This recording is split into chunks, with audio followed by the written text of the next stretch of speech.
good to have a week off and then kind of get back out here? Do you have to kind of ease them back into it a little bit? Yeah.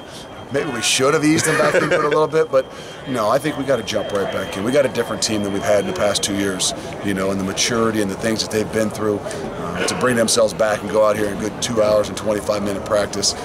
It wasn't as crisp and as sharp as as I would like, but I'm also not going to make excuses and give them a crutch to say, hey, you've had 9 days off. That I know you're going to be a little bit rusty. We have a greater expectation, but it wasn't from a lack of energy and effort. I know that. You have to work the senior frogs out of some of them.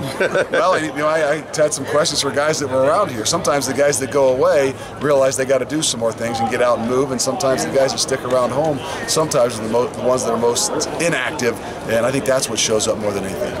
Wide receiver, looked like you moved Jay-Sean outside today. Was that just getting a look at it? We started with it a little bit last week when Thomas wasn't here, when Geddes had to go back home for an issue, family funeral. So we kind of moving those guys around. Again, the same kind of philosophy we've got on defense we want to have on offense. Find a way to get our best 11 guys into the positions where they can be most productive. How do you like him out there? I like him. I mean, I like him wherever anywhere. You put him. For me, the issue is sometimes you need to find a way to get him and Medeiros on the field at the same time. And if they're both playing the same position, then we got to challenge them to be able to understand and learn some other spots so that they can have a chance to be on the field more. Have you figured out how to run that 5 tight end set yet? I mean, it's ridiculous. We've got the 3, and we're working toward getting it to 4. We'll see. We'll see the creativity of the offense. Leonard and Josh. I mean, having those 2 guys as your 3rd and 4th tight ends has to be just an unreal luxury. Some unique opportunities, and we're trying to kind of work that into what we're trying to call a different position, the K position, the kind of the Josiah and Josh maybe in a little different role, like a Kelsey would be, what we so to speak, that kind of name it after him. But find ways to get those guys in some different matchup situations and use our personnel best. How much is spring, whether it's that stuff or people linebackers being out with injury, how much is it about experimentation and seeing maybe some things you could work with going on? It's about a process, and we can't lose sight of the fact of what we're really doing out here. We're not out here and going to win a championship on Tuesday's practice, but like I told them, you can lose it by not being focused, not doing the right things, letting up, and then injuries happen.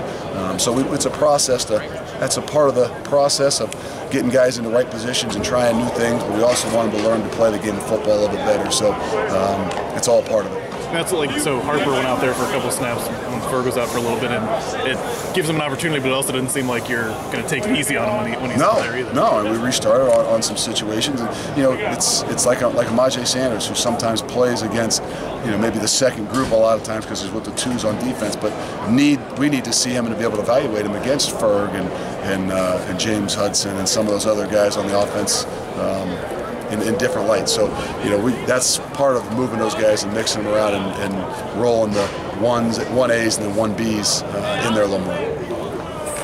DeBlanco, outside linebacker today, is it getting a look as well there? Or again, trying to find a way to get our best 11 guys. And Joel is a play-hard guy. We celebrate him a lot in the things that he does and how he does them.